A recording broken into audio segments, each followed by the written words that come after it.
Ó Mãe Santíssima, intercedei por nós para que possamos bem compreender os ensinamentos de vosso Divino Filho, nosso Senhor e Salvador Jesus Cristo, e as explicações dos pais da Igreja.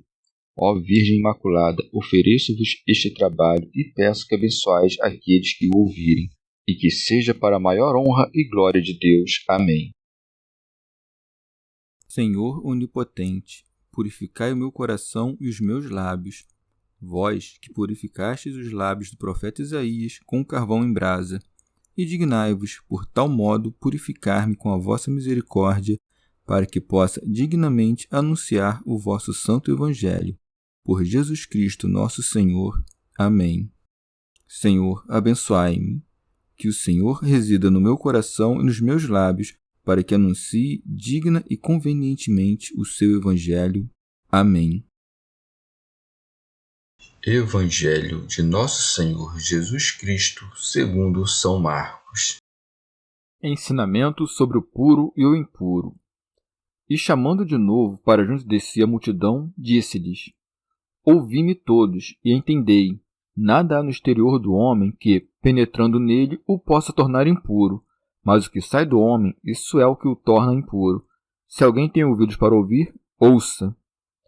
E quando, ao deixar a multidão, entrou em casa, seus discípulos o interrogaram sobre a parábola. E Jesus lhes disse: Então nem vós tendes inteligência? Não entendeis que tudo que vem de fora, entrando no homem, não pode torná-lo impuro, porque nada disso entra no coração, mas no ventre, e sai para a fossa? Assim ele declarava puro todos os alimentos. Ele dizia: O que sai do homem é isso que o torna impuro.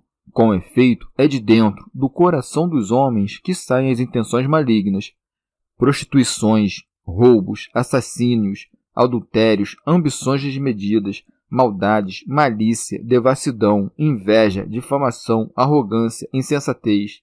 Todas essas coisas mais saem de dentro do homem e o tornam impuro.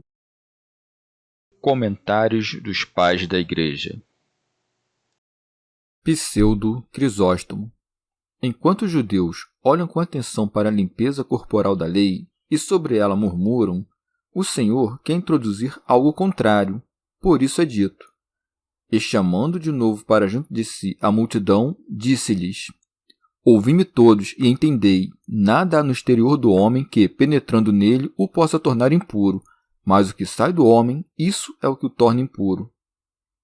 Com efeito, as coisas de Cristo se observam no interior do homem, já as coisas da lei são antes vistas do lado de fora do homem. A elas, como coisas corporais, a cruz de Cristo deveria em breve dar um fim.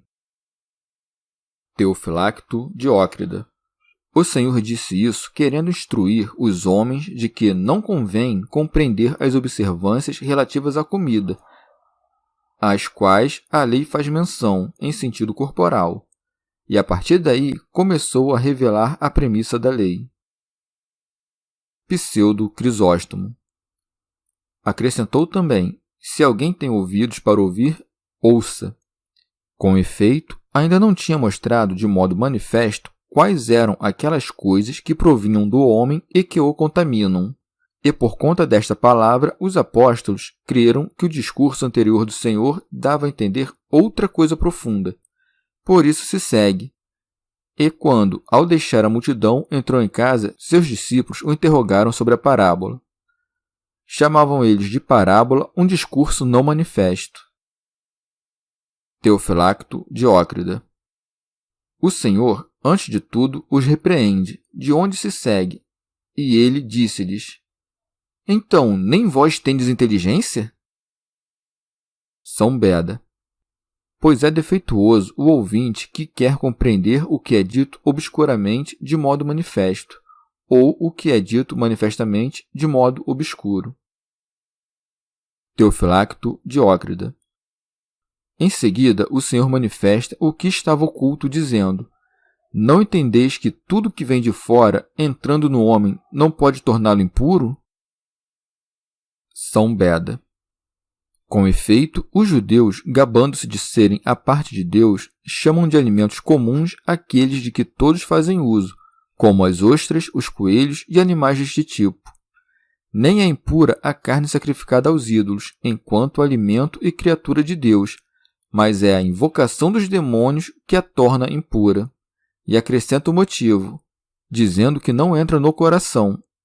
O lugar principal da alma fica, segundo Platão, no cérebro, mas, segundo Cristo, no coração. Comentário de São Tomás de Aquino em forma de glosa. É dito em seu coração, isto é, na parte racional de sua alma, que é a parte principal da alma, da qual toda a vida do homem depende, razão pela qual é de acordo com ela que necessariamente se deve julgar um homem puro ou impuro. E assim, as coisas que não chegam à parte racional da alma não podem trazer impureza ao homem. Os alimentos, pois, uma vez que não chegam à parte racional da alma, não podem, segundo sua natureza, contaminar o homem. Mas o uso desordenado dos alimentos, proveniente da desordenação da parte racional da alma, leva à impureza do homem. E que os alimentos não chegam à parte racional da alma é o que mostra pelo que acrescenta, dizendo: porque nada disso entra no coração, mas no ventre e sai para a fossa. Assim ele declarava puro todos os alimentos. Mas disse isto para que não se pense que fala daquilo que, dos alimentos, permanece no corpo. Com efeito, permanece aquilo que é necessário à nutrição e ao crescimento do corpo, e sai o que é supérfluo, como que numa limpeza da alimentação que permanece no interior. Santo Agostinho. Certas coisas, pois, acrescentam-se de modo a também mudar e serem mudadas. Assim como o próprio alimento, perdendo sua aparência, converte-se no nosso corpo, e nós, refeitos, nos tornamos fortes. Mas também um fluido sutilíssimo, quando os alimentos foram preparados e digeridos nas veias e outras artérias, esvai-se por passagens ocultas, que os gregos chamam de poros, e lança-se num lugar escuso. São Beda. Assim, pois, os alimentos não tornam os homens impuros, mas a malícia que produz as paixões procedentes do interior, razão pela qual se segue. Ele dizia: o que sai do homem é isso que o torna impuro. Comentário de São Tomás de Aquino em forma de glosa. A razão disso ele declara quando acrescenta: com efeito, é de dentro do coração dos homens que saem as intenções malignas. E assim fica patente que os maus pensamentos dizem respeito à parte racional da alma, que aqui é chamada de coração. É segundo ela que o homem é dito bom ou mau, puro ou impuro. São Beda. Com isso, são repreendidos os que julgam que os pensamentos são introduzidos pelo diabo e que não nascem da própria vontade.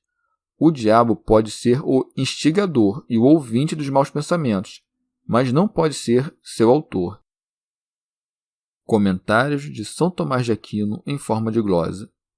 Dos maus pensamentos procedem, além disso, os maus atos, sobre os quais se acrescenta os adultérios, que consistem na violação do laço conjugal alheio, as fornicações, que são uniões ilícitas entre homem e mulher não unidos pelo matrimônio, os homicídios, pelos quais se causa danos à pessoa do próximo, os furtos, pelos quais se roubam os bens, as avarezas, enquanto se retém alguma coisa injustamente, a maledicência, que consiste em caluniar o próximo, a fraude, que consiste em enganar o próximo, a libertinagem relativa a qualquer corrupção da parte racional da alma ou do corpo. Teofilacto Diócrida. O olho mau, isto é, o ódio e a inveja, pois quem odeia tem o olho mau e invejoso para com aquele a quem odeia, e o adulador, não vendo com o olho reto as coisas do próximo, desvia-o para o próprio mal. As blasfêmias, isto é, as injúrias contra Deus, a soberba, isto é, o desprezo de Deus, que se dá quando alguém atribui o bem que pratica não a Deus, mas a sua própria virtude, a loucura, isto é, a injúria contra o próximo. Comentário de São Tomás de Aquino em forma de glosa. Ou a loucura quando não se pensa sobre Deus de modo reto, pois a loucura se opõe à sabedoria, que é o conhecimento das coisas divinas. Segue-se. Todas essas coisas mais saem de dentro do homem e o tornam impuro. Com efeito, atribui-se à culpa do homem o que está em seu poder. Tais são as coisas que procedem da vontade interior, pela qual o homem é senhor de seus atos. Chegamos ao fim de mais um dia de comentários da Catena Áurea. Muito obrigado por ficarem até aqui, que Nossa Senhora derrame suas graças sobre nós e até amanhã.